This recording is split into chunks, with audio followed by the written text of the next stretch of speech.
Hi. So I'm now joined by Graeme Wilcox, who works for North Sails. Yep. And had a very interesting summer last summer working with Britannia Ineos in the America's Cup, designing sails and helping them out. Yep. Came very close to winning, but didn't quite get it. I brought Graeme in because the Contender's quite unique with its sail controls, and Graeme being an expert in sails. Basically, we're going to talk about basic sail controls and what we do in various wind strengths to control the shape of the sail. So let's go through the basic controls in the Contender, Graeme. Yep. All right. Of course, Yeah. go for it. Yeah. Basic. Yeah. Is the to main... start off with the main sheet. Yeah. Yeah. That'll. Yeah. Basically, controls for your boom in and out, and a little bit of your leech tension if you pull it quite tight. Yeah. We've also got a traveller there of some kind, or a strop. Yeah.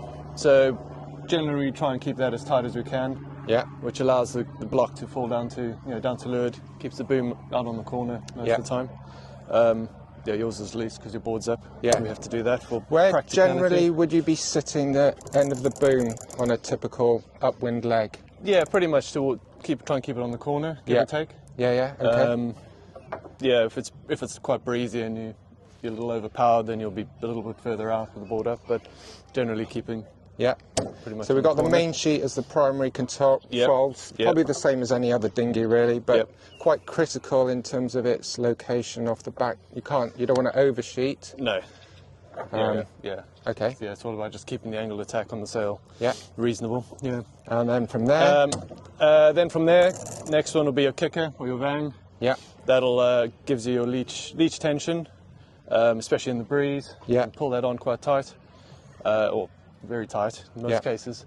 That'll put tension on your leech, bends your mast, Yeah. which then flattens the sail as it sucks out the luff curve in the front. So a lot of the boats, I think all of them, you're able to Yep. control the kicker It's right done from by the your wire, feet. because we normally have a piece of string out here that we're controlling it by. Yeah. So I'm taking over, Yeah. Graeme. No, that's all good. Yeah. Yeah. So that, like you said, that's probably our second one.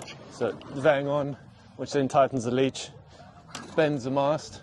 And then because of that, your draft pushes back. Yeah. So is there any a time when you wouldn't use any kicker at all? in the really light stuff, Yeah. when you're sitting on the deck, you're probably in the light, really light stuff sitting up front. Yeah. You'd be just snug it so it doesn't get caught on anything, and then any sort of leech tension will be on your main sheet.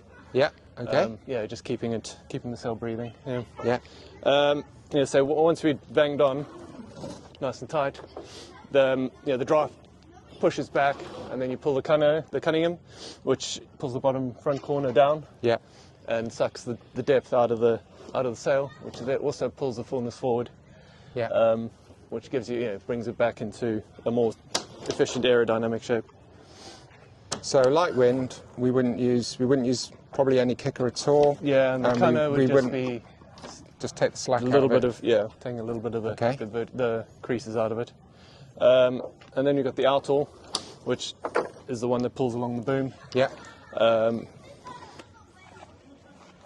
Downwind, you'd want a fair bit of grunt down low, just to give you some, a bit more power in the bottom section. Okay. The Outhaul probably affects your maybe bottom third or so of the sail. Yeah. Okay. And then, as you go upwind, all this extra camber is quite draggy, and you don't really need it. So then you'll pull it out as you go. Yeah. And you'll feel when you need it. But most of the time, just short of that foot crease. If it's really windy, then you can pull it right in, and get the crease along the bottom, and flattens off this section of the sail. Yeah.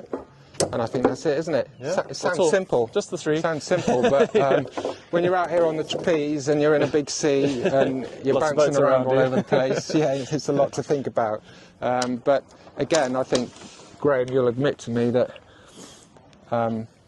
all the controls work in combination, and it's very easy.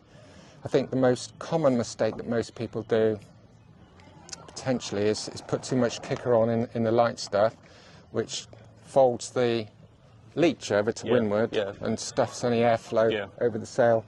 Yeah, you just end up, the leach is too straight, so you end up getting separation on the back. Yeah, just to try and keep the boat moving in the light airs. Yeah. Okay, well, thanks, Graeme. Thanks for your little insight into sail control on a Contender. Thank you.